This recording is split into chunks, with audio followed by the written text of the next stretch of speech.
Bonjour, nous sommes le 16 janvier 2025. Bon, la météo, elle est bonne pour un 16 janvier. Enfin, en tout cas, en matinée, elle était bonne.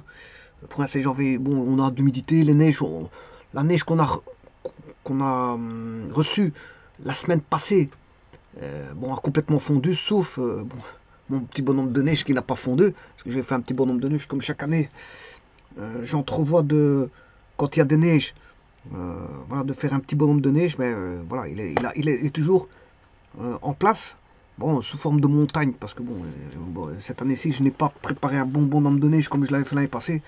Donc il est sous forme de montagne, mais bon, on a une petite montagne. Il n'y a plus de neige partout, sauf voilà, la montagne que j'ai voilà, conçue, je veux dire, avec de la neige.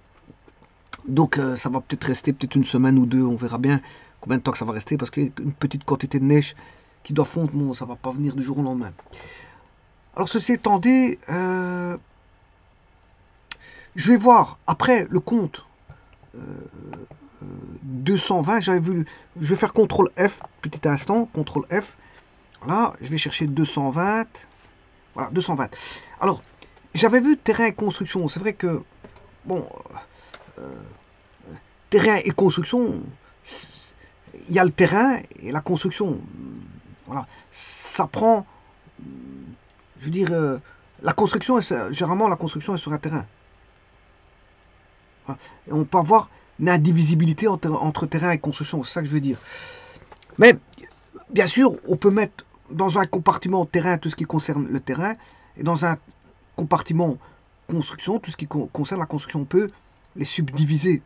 Bon, maintenant, vous pouvez les garder, mettre le compte 22 dans voilà, certains cas de figure, vous tapez tout dans le compte 22. Mais ici, il y a une subdivision dans le 22. Donc, si on sait de quoi il s'agit, on peut mettre, on sait qu'il s'agit uniquement d'un terrain, ben on va dans le compte 220. Voilà. Et j'avais expliqué le compte 220 séparément. Et bien maintenant, je vais voir le compte 221 séparément. Voilà. Donc, terrain, bien sûr, qui sont des actifs immobiles, qui sont des actifs immobilisés. Hein. Et ici, c'est des actifs immobilisés qui sont de type, c'est des immobilisations de type corporel. Hein. Parce que les incorporels, c'est le 21. Voilà, c'est voilà, du fictif, voilà, ce qui est du fictif. Et aussi, frais d'établissement, c'est du fictif. Par contre, terrain et construction, c'est du palpable. Donc, à partir de 22 commence euh, euh, tout ce qui est corporel, les immobilisations corporelles. Alors, ça va jusqu'au 26, autre immobilisation corporelle. Enfin, je dirais 27, immobilisation corporelle en cours et à compte versé. Voilà, et à partir du 28 commencent les immobilisations financières. Donc, les immobilisations corporelles vont de 22 à 27. Et puis le 28, c'est immobilisation financière. Voilà. Et les immobilisations incorporelles, c'est le 21. Et les frais d'établissement, qui sont du fictif aussi, hein, 20 et 21 sont du fictif. Frais d'établissement, c'est frais d'établissement, tout court. 21, c'est immobilisation incorporelle. Et puis 22 jusqu'à 27, c'est l'immobilisation corporelle. Voilà. Et donc, terrain, c'est une immobilisation corporelle, tout comme les constructions. Et donc, c'est ce compte-là que je vais voir, 221.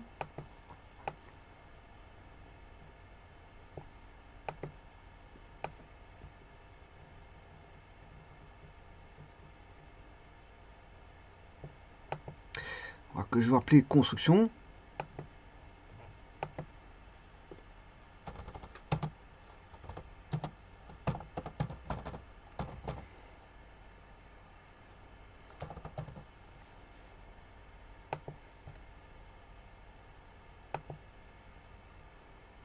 Terrain avec S et construction avec S. C'est prêt au pluriel. C'est construction avec S. Numéro 221. Voilà. Et alors, je vous rappelle, 2, c'est frais d'établissement actif immobilisé et créance à plus d'un an. Ça, c'est le compte 2. Créance à plus d'un an.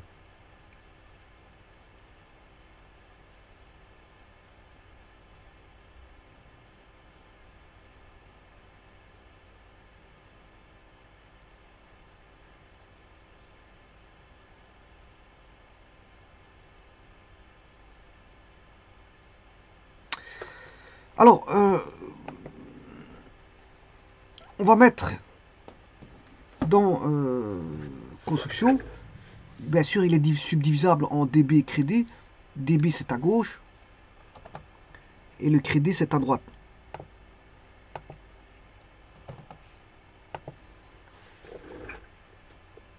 Alors, c'est un peu comme le terrain, ça fonctionne un petit peu comme le terrain. Simplement, attention, c'est comme s'il ne s'agit pas d'un terrain, mais plutôt d'une construction. Tout sera relatif à la construction. À la construction. Et donc ici, on a le prix d'acquisition du terrain qu'on mettra au débit. Alors, s'il est revendu, on a ce qu'on appelle un prix de vente. Alors, je rappelle, si vous faites prix d'achat moins prix de vente, on peut avoir, soit il est positif, s'il est égal à zéro, vous n'avez rien gagné, rien perdu. Hein. Donc, ici, s'il est positif, ça veut dire que, bon, je le traite en aparté, dans une feuille à part.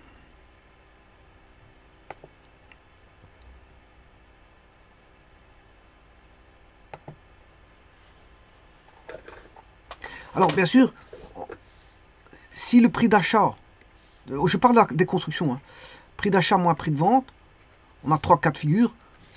Bon, s'il est égal à zéro, ça veut dire que le prix d'achat est égal au prix de vente, vous avez revendu, au même prix, vous n'avez rien gagné, rien perdu.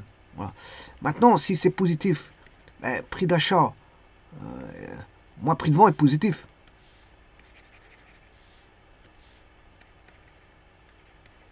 Ça veut dire que prix d'achat est plus grand qu'au prix de vente.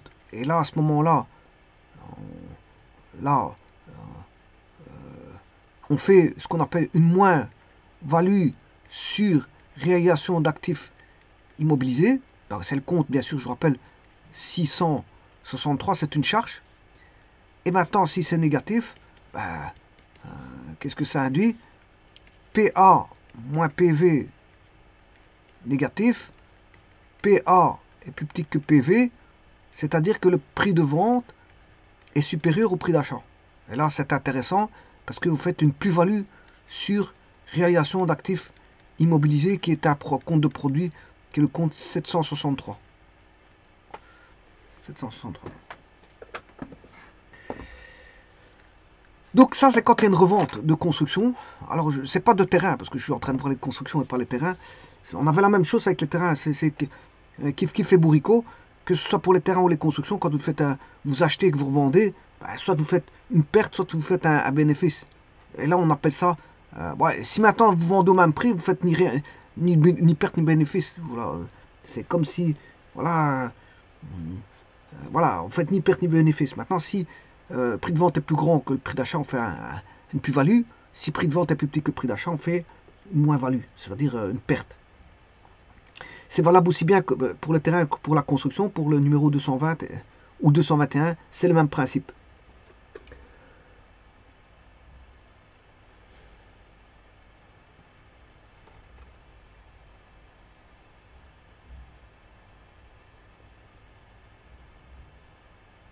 Alors, bien sûr, c'est l'achat d'une construction terminée, hein, prix d'achat. C'est l'achat d'une construction terminée.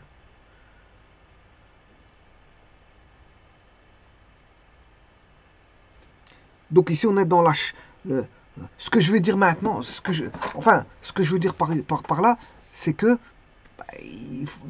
au débit, il faudra faire un distinguo, faire une distinction. Là, on va faire le cas de l'achat d'une construction qui est complètement terminée. Elle est achevée. Elle est achevée. Construction terminée.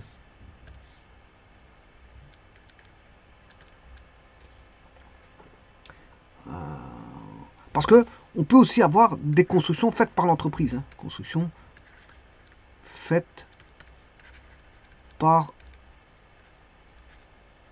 l'entreprise.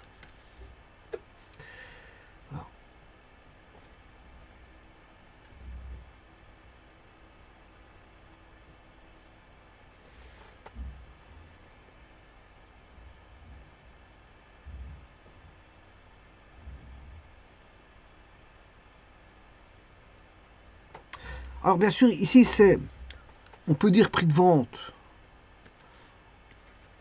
ou le prix de revient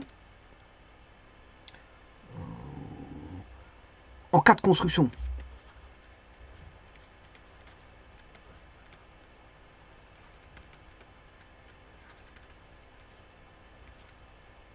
En cas de construction. Alors bien sûr, comme on avait pour les terrains, ici on aura la même chose. Hein, on aura le prix d'achat, on aura les frais d'achat. Hein, frais d'achat. On avait la même chose pour les terrains. C'est pour ça que c'est, on va dire que c'est une palabre copie. Quand je dis une palabre, c'est pas tout à fait une copie à 100% parce qu'il y en a un c'est du terrain et l'autre c'est des constructions. Et il y en a un dans le terrain, on pouvait mettre des constructions, mais tant que la construction n'était pas terminée, on ne met pas dans le compte construction. C'est ça que je veux dire. On pouvait mettre dans le compte terrain. J'avais expliqué ça. J'ai expliqué un tout petit peu. Allez voir le compte terrain, les explications qui étaient données. Voilà, mais c'est une palabre copie ici. C'est pour ça que, bon, ouais, si vous avez compris terrain, vous aurez compris construction. Voilà. Et donc, là, que ce soit terrain ou construction, pas chez le notaire. Donc, il y a des frais de notaire. Hein. Il y a des frais de notaire. Et encore une fois, comme les terrains, ben, il y a des frais d'enregistrement à payer, etc. Tout ce qui est à payer comme frais d'achat. Et puis, il y a des frais qui augmentent, on va dire, la valeur. La valeur de l'habitation. Je m'excuse de la construction. La valeur de la construction. Alors, tout ce qui est frais qui augmente la valeur de la construction se mettent au débit. Se mettent au débit. Donc, mais là, on prend en compte que la construction est terminée. La construction est terminée. Et tout frais qui augmente la valeur de la construction terminée, ben, se met au débit du compte construction.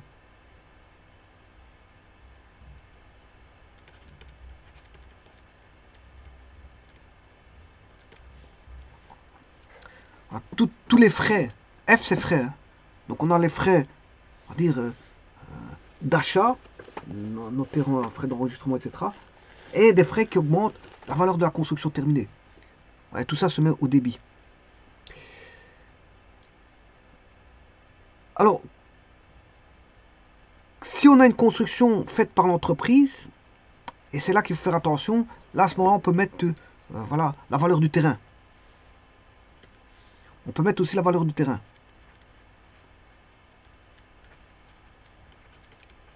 Donc c'est ça le distinguo qu'il faut faire. Quand voilà, c'est une construction faite par l'entreprise, ben, on mettra la valeur du terrain, je veux dire, en construction, au niveau du débit. Alors bien sûr, on mettra toutes les factures,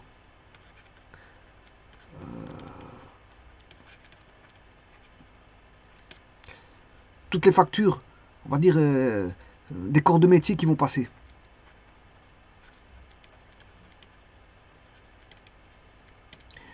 Toutes les factures des corps de métier,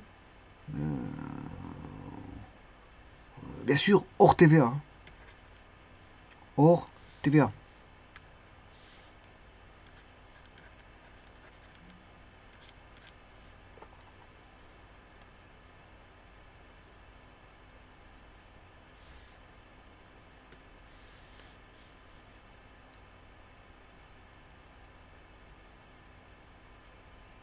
Et alors, à ce moment-là, il faudra faire attention à ce compte-là. Immobilisation corporelle en cours et à compte versé. Dans ce cas-là, il faudra faire attention à ce compte-là. Il faudra aller voir ce solde de compte. Pas perdre de vue qu'il faut avoir ce compte-là en vue. Le compte 27.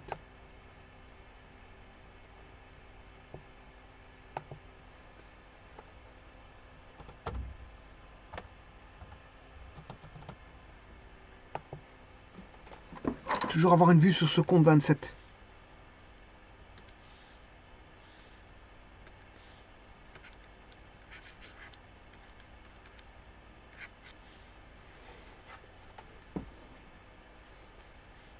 Voilà.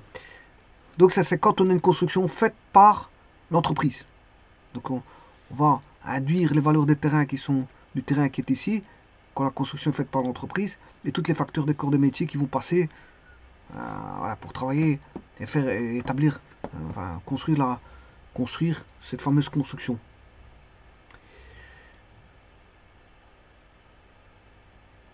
Et donc, comme j'ai dit, il faut faire attention aussi que si c'est une revente, ben, voir la différence qu'il y a au moment de la revente entre le débit et le crédit, du compte bien sûr 221, c'est-à-dire le prix d'achat, prix d'acquisition et le prix de vente.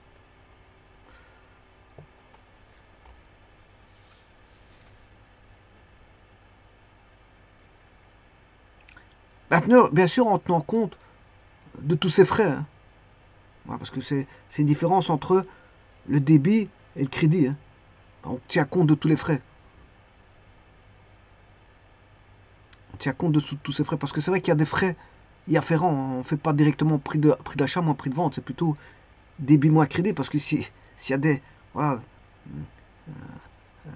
des choses complémentaires au prix d'acquisition, bah, il faut les rajouter.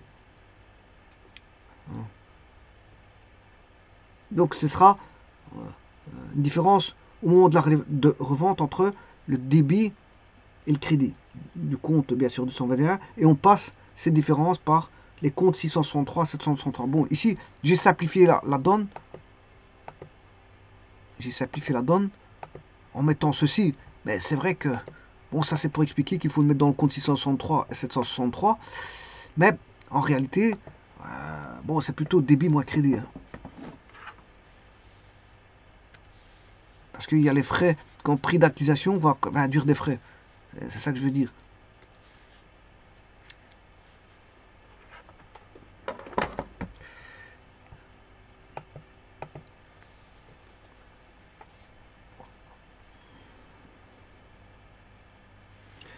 Alors bon, comme je vous ai indiqué ici, on a les frais qui augmentent la valeur de l'immeuble. Qu'est-ce qui augmente la valeur de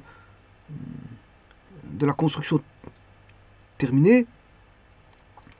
Ben, si vous devez rajouter des annexes, ou encore vous remettez du double vitrage, ou encore vous faites un nouveau toit, vous construisez, voilà, et vous répondez aux normes d'isolation. Si vous répondez aux normes d'isolation, mais ça augmente euh, les frais. Ce sont des frais qui ont augmenté la valeur de l'immeuble. Donc il y a beaucoup de choses qui peuvent augmenter les frais de l'immeuble.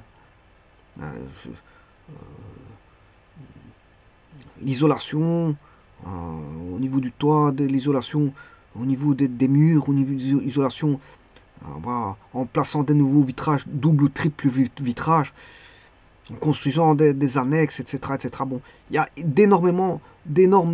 Voilà, c'est comme une habitation, hein. Une habitation, elle peut avoir, elle peut augmenter sa valeur en fonction voilà, des travaux que vous faites à l'intérieur et à l'extérieur, hein. Ça, c'est évident. Si vous habillez au mieux votre habitation, au plus elle va coûter. Et maintenant, le problème, il y a juste un problème. Si elle coûte trop cher, à un moment donné, par rapport à ce que les gens, enfin, par rapport à, voilà, parce que vous allez mettre un prix trop important dans un quartier, bon, où les gens ne veulent pas s'installer, parce que le quartier n'est pas forcément de bon augure, on va dire. Je veux dire, la maison, je veux dire, n'aura pas, je veux dire, la valeur que vous aurez, euh, voilà, fixée par le fait que vous avez fait d'innombrables frais. Par exemple, vous achetez une habitation 150 000, vous mettez des frais pour 150 000, l'habitation vaut 300 000, et si l'habitation vaut 300 000 et qu'elle est dans un quartier mal famé, ben les gens ne vont pas acheter une habitation à 300 000 dans une zone, je veux dire, qui n'est pas forcément résidentielle, hein. Les gens mettraient bien 300, 400 000 pour une zone, dans une zone résidentielle, mais pas, je veux dire, dans un quartier qui est mal famé. Quoique, bon, il y en a qui le font, mais je veux dire, je veux dire par là que mettre trop de frais dans une habitation, faut se poser la question aussi si elle est revendable du fait qu'elle est mal positionnée. C'est ça que je veux dire. Parce que la position, quartier résidentiel, c'est ce que ça veut dire. Hein. Bon, quartier résidentiel, c'est un quartier résidentiel. Maintenant, s'il y a une usine qui pollue à côté, le quartier résidentiel, il vaut zéro. Hein. Il vaut zéro. Parce que voilà, parce qu'il y a des quartiers résidentiels, ils ont entreposé des produits chimiques, il y a eu des cancers. Ou alors, vous avez une usine qui déverse, voilà, qui pollue il brûle ses déchets, Voilà, toutes les fumées vont dans les zones résidentielles. Ben, je veux dire, les zones résidentielles vaut pas un rond, bien que le paraître, oui, le paraître, il paraîtra, je veux dire, euh, beau quartier, belle maison, etc. Mais le problème, c'est qu'il y a un problème sous-jacent derrière qui est qui est fictif, enfin, qui pas fictif, mais qui n'est pas percevable en premier lieu, en premier rabord. Les gens, qu'est-ce qu'ils voient? Ils voient des belles maisons. Ben, ils croient qu'il faut acheter les belles maisons, mais après, ils se rendent compte que ouais, il y a un déchet de produits polluants pas loin et qui crée des cancers, ou soit, je dirais, des fumées provenant d'une usine qui est toute proche, qui déverse d'énormes quantités de dioxyde sur les alentours. Donc, je veux dire, encore une fois, là, certains vont voir une belle villa, ben, ils vont l'acheter tout de suite. Mais il y a peut-être un problème sous-jacent derrière, un problème sanitaire, d'hygiène et de sanitaire, que les gens ne perçoivent pas directement, ils ne voient que voilà, la beauté de la maison. Donc, c'est pour ça que quand quelqu'un doit acheter une maison, il doit faire attention à tout. Hein. J'ai toujours dit, l'achat d'une maison, bon, on peut acheter une maison quand on veut, mais le tout après, si on n'est pas content, il faut essayer de tenter de la revendre, parce que si elle ne se revend pas, vous êtes coincé dans la maison. Vous êtes coincé dans cette maison-là que vous ne voulez pas habiter pour de multiples raisons que vous vous êtes rendu compte en finalité. Donc, une habitation, d'abord, pour être bien dans une habitation, pour chercher les commodités nécessaires, ben, il y a beaucoup de critères qui rentrent en jeu. Beaucoup de critères. Bon, certains vont chercher le critère d'un bon voisinage. Parce que si maintenant, s'ils ont des ennuis avec tout le voisinage, je veux dire, ça ne sert à rien d'habiter dans un coin où il y a des problèmes de voisinage. Et ils vont regarder l'hygiène. Si maintenant il y a des déchets qui se posent tous les jours, je veux dire, en face de chez vous, vous allez soit essayer de résoudre le problème. Si ça ne se résout pas, vous allez tenter de déménager, d'aller voir une vie ailleurs. Maintenant, troisièmement, bon, si vous habitez près d'un aéroport ou d'une autoroute, etc., que vous n'aimez pas le bruit, bon, je veux dire, il y a des gens, ça les dérange, le bruit, ben, ils vont partir. Ils vont essayer de chercher de partir ailleurs. Il y en a qui arrivent à habiter près de une ligne de chemin de fer, il y en a qui arrivent à habiter près des aéroports, il y en a qui arrivent à habiter près des autoroutes et des routes, voilà, voies rapides.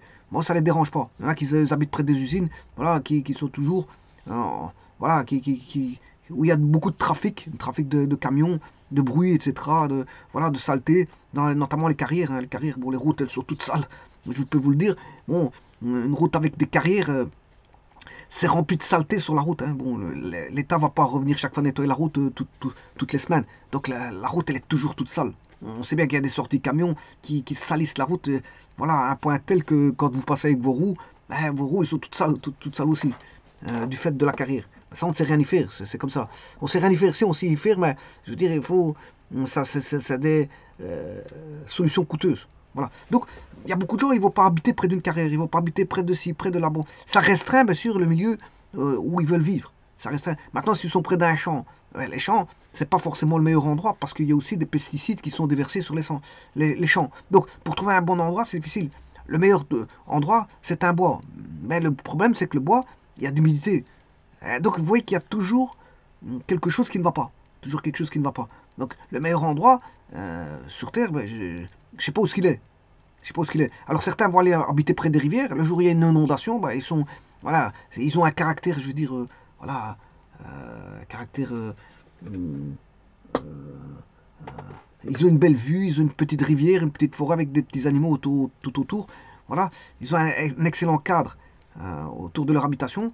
Voilà, mais le problème, c'est que quand vient voilà, des inondations, ben, ils se retrouvent inondés. Alors, c'est peut-être tous les 2-3 ans qu'ils sont inondés, mais c'est peut-être des fortes inondations où finalement l'assurance ne veut plus assurer. Vous dites, bon, j'ai déjà payé une fois, 2 fois, 3 fois, maintenant prenez les dispositions pour, voilà, pour vos inondations. Donc la personne, qu'est-ce qu'elle va faire? Elle va déménager parce qu'elle va pas se dire chaque année, chaque 2-3 ans ou 4 ans, elle va subir d'énormes dégâts d'inondation. Donc elle va déménager, elle va laisser la maison à quelqu'un d'autre qui, lui, prendra ses dispositions pour...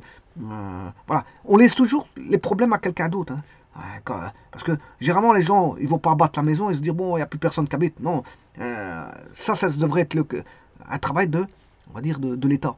Se dire, bon, cette maison-là est problématique, bon, on l'abat, voilà, et voilà, on résout le problème de la personne. Bien sûr, en,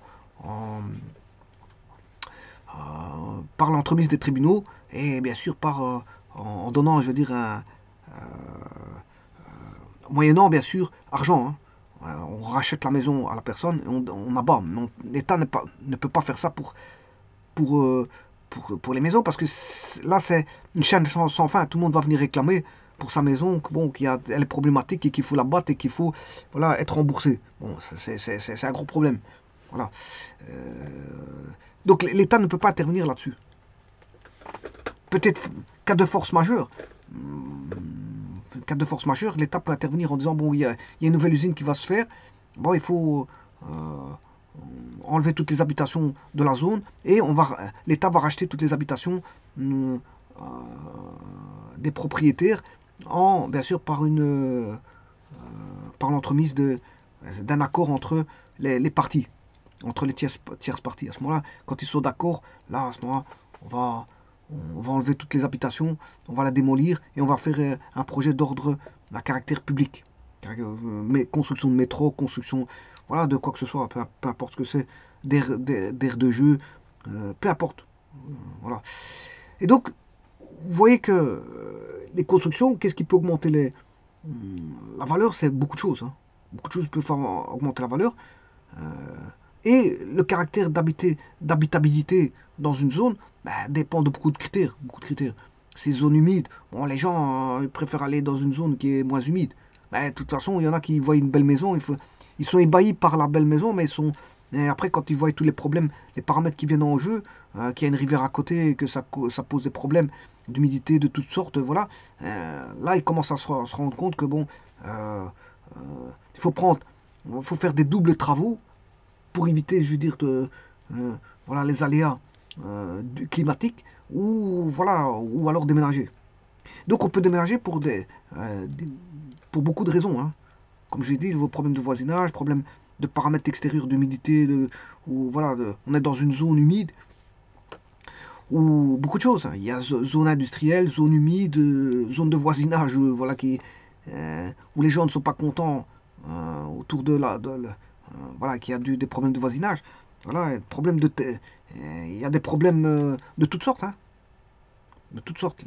On est dans une zone voilà, où il n'y a pas de magasin, il n'y a pas de voie accessible, il n'y a pas de conduite de gaz qui arrive ou de conduite d'évacuation des eaux usées qui permettent d'aller surpiquer vers un réseau d'eau usée de la ville ou de la commune ou peu importe. Donc s'il y a des choses manquantes comme ça, eh bien, qu'est-ce qui va se passer? Les gens, bon, ils ne vont pas faire une canalisation, puis une canalisation qui va faire 400 mètres ou 500 mètres à chaque fois. Hein, il faut ramener le gaz, il faut payer une canalisation de 500 mètres. Il faut une canalisation fluviale d'eau usée, enfin, une canalisation d'eau usée sur 500 mètres, ils ne vont pas payer la canalisation, ça va coûter trop cher pour eux. Voilà, ramener l'électricité de 500 mètres, 600 mètres, bon, ou d'un kilomètre, c'est embêtant tout ça, c'est embêtant. Hein. C'est embêtant. Donc il faut des choses accessibles. L'Internet, s'il faut une connexion Internet, bon, et que vous êtes à 500 mètres et que vous êtes la seule habitation sur 500 mètres, d'un point de connexion, je veux dire, le problème c'est vous devrez peut-être la payer pour ramener 500 mètres ou 1 kilomètre.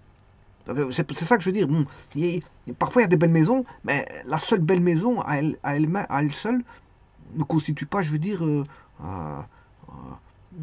certains voient la belle maison sans plus, mais ils ne voient pas le restant qui s'y cache derrière. Ils ne voient pas le restant qui s'y cache derrière. Donc une belle maison peut se coller de multiples problèmes sous-jacents. D'innombrables problèmes sous-jacents, notamment zone industrielle, zone d'humidité, quartier, je veux dire, de voisinage, où soit il y a des problèmes de voisinage, ou soit il y a personne qui se parle, Il n'y a personne qui se parle dans le quartier, donc il y en a qui ne sont pas amusés par ce genre de... Ou alors, ils sont dans un quartier où les gens ne leur paient pas. Et donc, la première des choses, quand on habite quelque part, c'est, on va dire, d'être bien. D'être bien. Donc, chercher la sécurité. Oui, si vous êtes dans un quartier où il n'y a pas de sécurité, ça ne va pas non plus. Donc, en zone insécurisée, on va parler comme ça, une zone insécurisée. Vous êtes dans une zone où il y a beaucoup de vols, voilà, beaucoup de délinquance. Bon, les gens, ils ne veulent pas habiter là-dessus. Il y en a qui vont rester, ils vont habiter parce que, bon, ils vont essayer d'outrepasser ça jusqu'au jour où ils vont se faire agresser. Ils vont changer voilà, de mentalité. Ils vont se dire, bon, c'est vrai qu'ici, c'est une zone qui ne vaut pas la peine d'être habitée, je vais déménager. Bon, et alors, bon, il y a beaucoup de critères qui font que... alors maintenant, le problème, c'est qu'on ne peut pas trouver toute la tranquillité, la pleine tranquillité.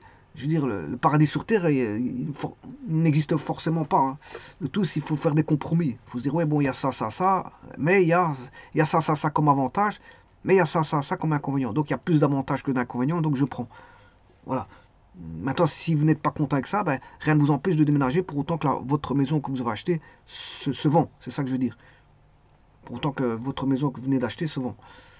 Donc, le tout, c'est quand trouver une maison, c'est d'être content, voilà, de votre achat. C'est-à-dire, vous êtes bien là où vous êtes. Vous retrouvez un cocooning, vous êtes bien chez vous, il fait chaud, voilà, là, vous avez la sécurité, voilà, l'hygiène, la sécurité, tout ce qui s'ensuit, pour vous dire que vous êtes bien. Voilà, que vous êtes bien. Bon, maintenant, certains payent le prix. Ils vont acheter une petite villa, mais ça va payer cher. Bon, ils vont se dire, bon, la villa en soi, elle ne coûte pas le prix qu'elle. Voilà, ben, bon, elle ne coûte pas le prix. Ce prix-là, mais les gens vont l'acheter avec un hors de prix. Ils vont voilà, payer vraiment la sécurité. Ils vont se dire la sécurité, l'hygiène, etc. Ils vont le payer. Même si la villa n'est pas une grosse villa, c'est une moyenne villa, une petite villa, mais ils ont payé le prix d'une grosse villa alors qu'ils ont acheté une petite villa. Mais ils en sont contents, pourquoi? Parce qu'ils sont éloignés, voilà, de tout ce qui est, je veux dire, problème, je veux dire, de ville, voire de problèmes de, de quartier, voire de problèmes, des problèmes qui peuvent intervenir, je veux dire, quand il y a trop d'habitations qui sont collées les unes les autres. Donc, ils vont se dire, bon, on va aller dans une zone plus ou moins isolée, je veux dire, avec une petite construction neuve, mais qui coûte très cher. Mais ils vont payer ce prix-là. Il y a des gens ils vont tout faire pour payer ce prix-là. Donc, ils vont s'endetter pour ça. Ils vont se dire, ouais, moi là-bas, je suis tranquille, quitte à payer le prix, un prix lourd. C'est comme ça. Il y a des gens, chacun a sa vision des choses. Hein. Bon, vous prenez une personne à l'autre, vous vous demandez pourquoi il habite là, pourquoi est-ce qu'il se sent bien. Ça, on peut faire une étude statistique là-dessus. Hein. Est-ce qu'il se sent bien d'habiter dans cette zone-là? Est-ce qu'il a toutes les commodités? Est-ce qu'il a voilà, des avantages d'habiter là? Est-ce qu'il a des inconvénients? Qu'est-ce qui le dérange, le fait d'habiter là? Qu'est-ce qui l'anime dans cette habitation? Et ainsi de suite. Et ainsi de suite. Qu'est-ce qui est intéressant du fait d'habiter là? Voilà. Est-ce que la personne s'y sent bien? Voilà. Et ainsi de suite. Et ainsi de suite. Donc, mais là, moi, je parais pour une habitation en général. Bon, mais une société, elle va se mettre dans une zone industrielle, hein, ou une zone, on va dire, à petite et moyenne entreprise. Il y a des zones comme ça, voilà, que les communes, voilà, certaines villes mettent, voilà, ils créent des petites zones, voilà, où on peut une petite PME, une petite entreprise peut s'installer. Donc on va construire des petites sociétés comme ça, des zones, avec, c'est pas des zones industrielles, hein, parce que bon, il y a les zones industrielles, c'est une chose, les zones de voies navigables, c'est une autre chose, les zones à un port, c'est encore autre chose. Voilà, c'est une zone de petite et moyenne entreprise. Alors il y a des petites zones, des moyennes zones et des grandes zones. Enfin, comme dans tout, il y a le petit, moyen, grand. Voilà, ben ici, on peut construire ça. Et donc c'est pas tout à fait comme les habitations hein, personnelles. Pour les entreprises, c'est un petit peu voilà, on lui propose, est-ce qu'il veut habiter, est-ce qu'il veut installer sa société dans cette zone industrielle ou dans cette zone de PME, PMI, voilà, ou dans cette zone, voilà, de commerçante, donc dans une rue commerçante, etc. Parfois, ils n'ont pas trop le choix. Ils vont se dire, bon, c'est là-bas ou vous changez de ville. Voilà, vous ne pouvez pas vous construire, je veux dire, un terrain industriel où vous voulez. Voilà. Il y a des terrains industriels, on ne peut pas faire ça où on veut. Il y a des règles, hein, il y a des, voilà, des normes. Ils vont vous dire, bon, c'est du type industriel, ben vous allez dans la zone industrielle. Et pas ailleurs, parce que les gens ne veulent pas des pollutions aussi. Hein.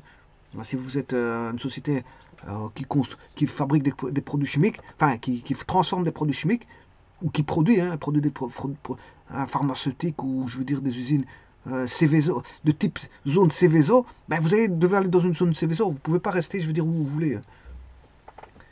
Voilà, vous allez faire euh, une usine à radioisotope, ben, je veux dire, c'est une zone Céveso, ben, parce que s'il arrive un accident, je veux dire, on aura des isotopes qui vont voilà, s'échapper, et voilà, on aura des radiations.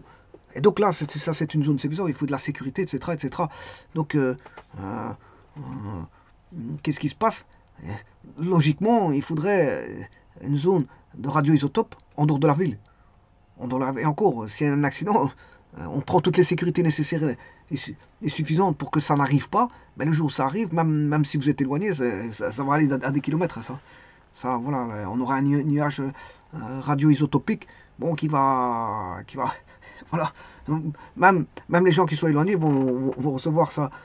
C'est pour ça qu'on essaye de prendre toutes les marges de sécurité possibles pour que ça n'arrive pas, pour que le risque soit le risque zéro. Alors, le risque zéro, ça n'existe pas. Ben voilà. Donc, on va dire ça comme ça. On va dire ça comme ça. Donc, c'est pas tout à fait comme un habitant qui veut habiter quelque part.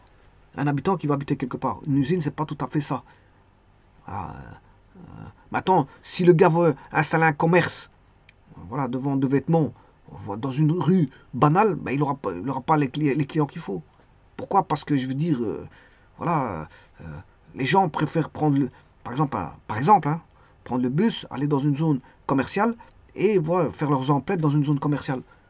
Ils ne vont pas aller dans une rue voilà, perdue que personne ne connaît, acheter des vêtements. Je veux dire, le magasin de vêtements ou de chaussures ou peu importe qui fait ça, ben, elle va pas fonctionner correctement. Hein.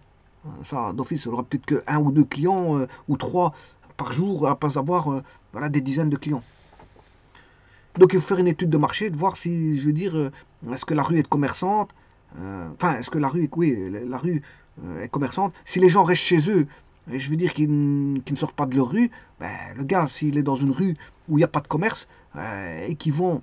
Maintenant, si c'est une société, si c'est un commerce, voilà, de, d'agroalimentaire, peut-être ça va peut-être marcher, parce que là, à ce moment-là, les gens, ils ont besoin d'un point, ils sortent de chez eux, ils vont chercher le pain à côté de chez eux. Là, à ce moment-là, il y aura des clientèles, mais pas pour les vêtements. Les vêtements, ils vont aller voir ailleurs, ou sur Internet, ou voilà. Donc, pas confondre tout, hein, les habitants et ceux qui ont des constructions. Donc, c'est tout ça pour vous dire que les frais augmentent la valeur. Il y a des frais qui augmentent la valeur de l'immeuble. Hein.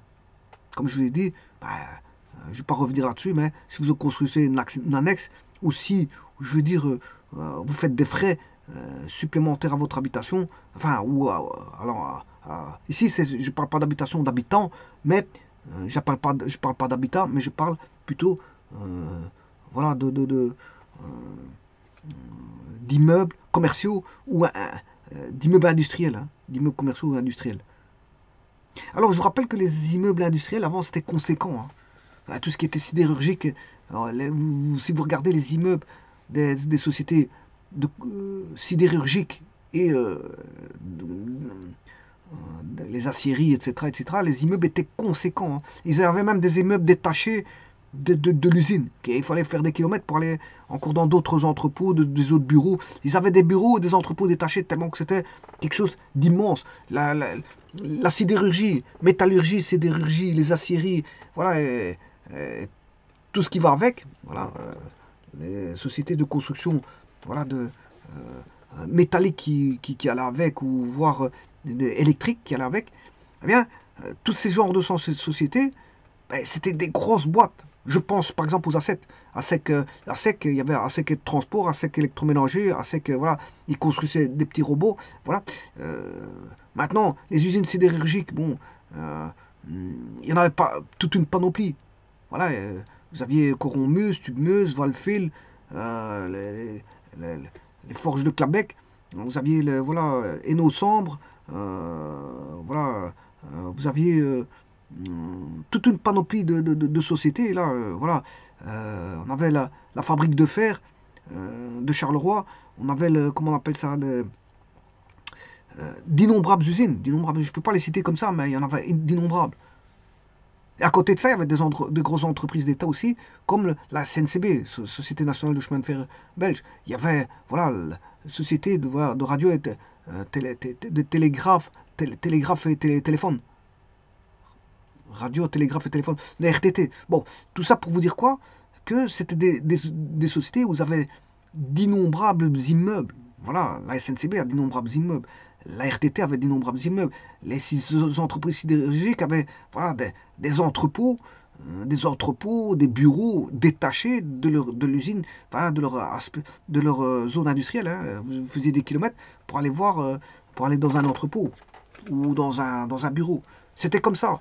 Parce que c'était immense, des entreprises immenses. Voilà. C'était, je veux dire, on était dans l'immensité, là. Bon, tout était immense, on va dire ça comme ça.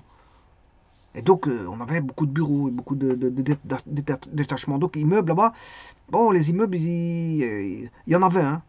Il y en avait. Voilà. Ceci étant dit, quand on a des frais qui augmentent la valeur de l'immeuble, ben, ces frais se mettent alors au débit. Ils sont portés au débit du compte 221 construction. Alors maintenant, s'il y a des frais d'entretien, les frais d'entretien de l'immeuble, par exemple réparation des corniches, réparation du toit, voilà, embellissement de façade, etc. Alors ces dépenses peuvent être portées au débit du compte 61 services et biens divers. Hein. Ne pas tout confondre non plus. Les frais d'entretien de l'immeuble, c'est dans services et biens divers. Donc, il ne faut pas tout mettre dans le compte 221. Là, vous devrez placer certaines choses dans le compte 61, services et biens divers, où on va en mettre tout ce qui est entretien. Entretien du bâtiment, entretien d'immeuble. Et bien sûr, normalement, un immeuble, ça s'entretient. Parce qu'il y a des gens, ils vivent... Par exemple, si je prends les habitants, encore une fois, je reviens sur les habitants et non pas sur les entreprises. Même sur les entreprises, on peut parler de la même chose, hein, de la même façon. Mais si je prends un habitant, il y a des habitants, ils habitent toute leur vie dans leur habitation sans entretenir quoi que ce soit. Ils attendent que le robinet tombe en panne pour, voilà, pour le réparer. Ils attendent que, voilà, il y a un incendie pour, voilà, pour refaire le tout. Ils attendent un incendie électrique pour...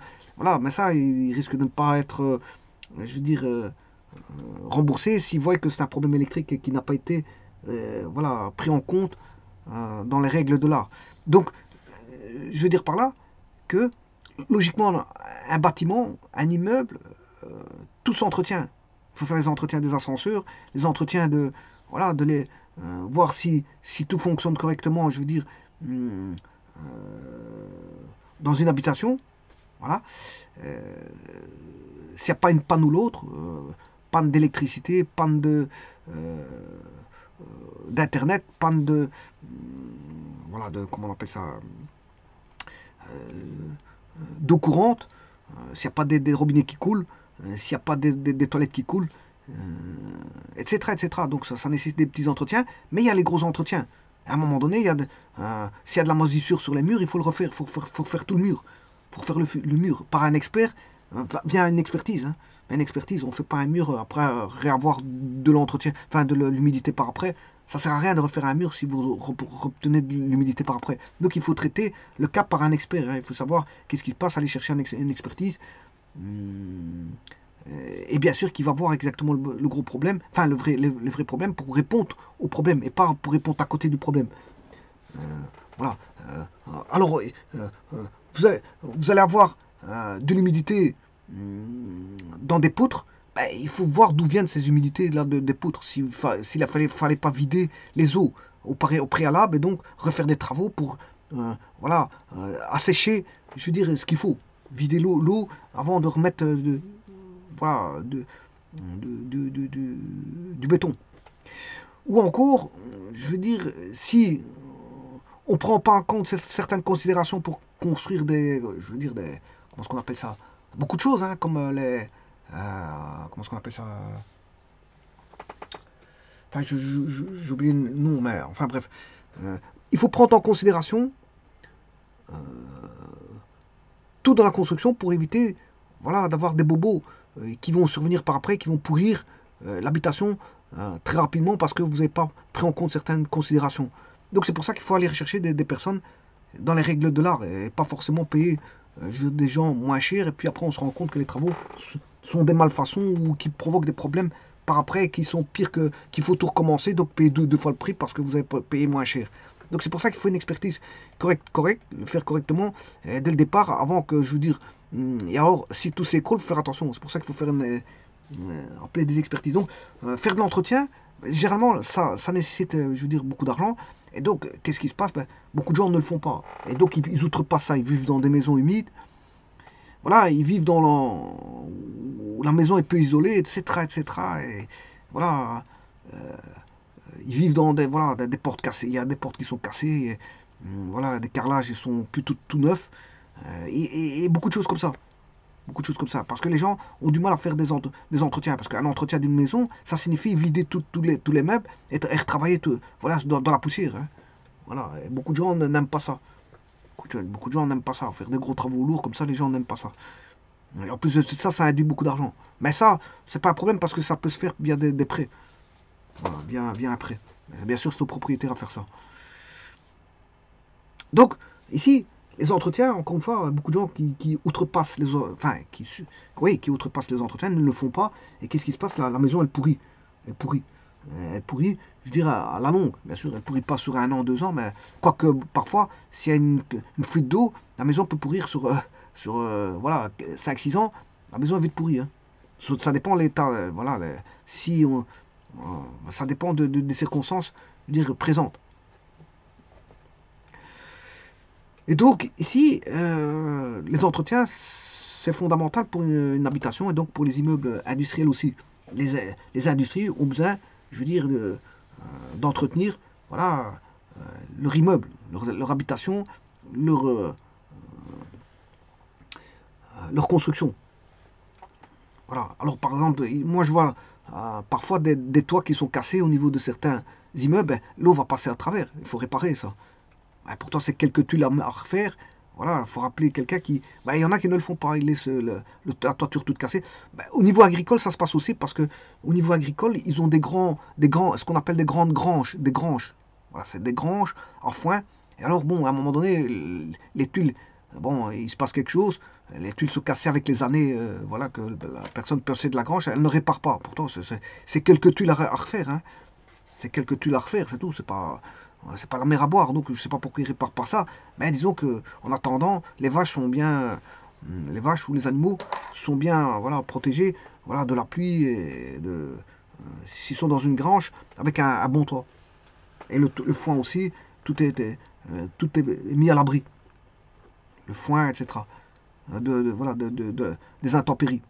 Et donc, parfois, il faut faire des entretiens. Hein. C'est normal que c'est un coût. Et de toute façon, les entretiens sont nécessaires pourquoi? Ils sont nécessaires parce que, je veux dire, quelque part, indirectement, les gens n'aiment pas ça. Ça fait tourner l'économie. Hein. Parce que, bon, c'est de l'argent qui vont faire travailler des gens. Et donc, si tout le monde n'entretient plus, on va dire que c'est le commerce qui ne tourne plus. Parce que les gens n'achètent plus de tuiles, les gens n'achètent plus de blocs, les gens n'achètent plus de ciment, les gens n'achètent plus de bois, les gens n'achètent plus de matériaux de construction, les gens n'achètent plus, ne mettent plus des mains d'œuvre et ça crée du chômage. Ça crée du chômage. Si tout le monde thésaurise et met de l'argent de côté, et puis ils finissent par mourir et ne pas dépenser, je veux dire, ça c'est un petit peu embêtant. Hein, parce qu'ils ont, pendant toute leur vie, ils n'ont pas dépensé le jour où ils meurent, et on ne sait pas quand est-ce qu'on meurt. Ouais, c'est ça le problème. Parce qu'il y en a qui croient qu'ils vont vivre jusque, je veux dire, 90 ans. Il y en a qui vont croire qu'ils vont vivre jusque 80 ans. Il y en a qui vont croire qu'ils vont vivre jusque 70 ans, 60 ans. Les gens thésaurisent, mais bon, c'est pas une bonne idée. Parce que je veux dire, il faut quand même, je veux dire, dépenser. Et les dépenses font tourner l'économie. Parce que si plus personne ne dépense et thésaurise, qu'est-ce qui se passe? Ben, l'économie ne tourne plus. Donc l'entretien, c'est bien. Ça rend, rénove votre habitation, ça l'embellit. Et à côté de ça, ça fait tourner l'économie en même temps. Voilà. Et si tout le monde fait des entretiens, tout le monde fait sa façade, mais c'est une économie complète, voilà, d'un État qui tourne, hein. Si tout le monde paye sa façade, bien sûr, ça, euh, euh, bien sûr que sortir de l'argent, tout le monde a mal au ventre quand il sort de l'argent. Ça, c'est évident. Sortir de l'argent, tout le monde, ça. Bon, mais le problème, il y a des choses qui doivent se faire. Voilà, ça fait tourner l'économie, une chose, mais pas que. C'est parce que c'est surtout pour vous. L'immeuble est entretenu, voilà, je veux dire,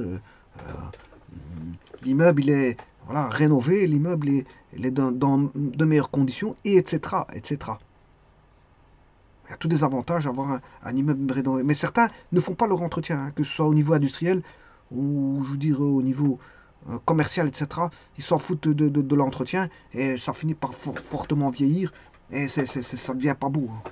Ça devient pas beau à voir. Voilà, donc en cas d'entretien, de réparation, voilà, ben, là c'est dans le service et biens divers qu'on mettra ces dépenses, bien sûr portées au débit du compte 61. Je vous remercie.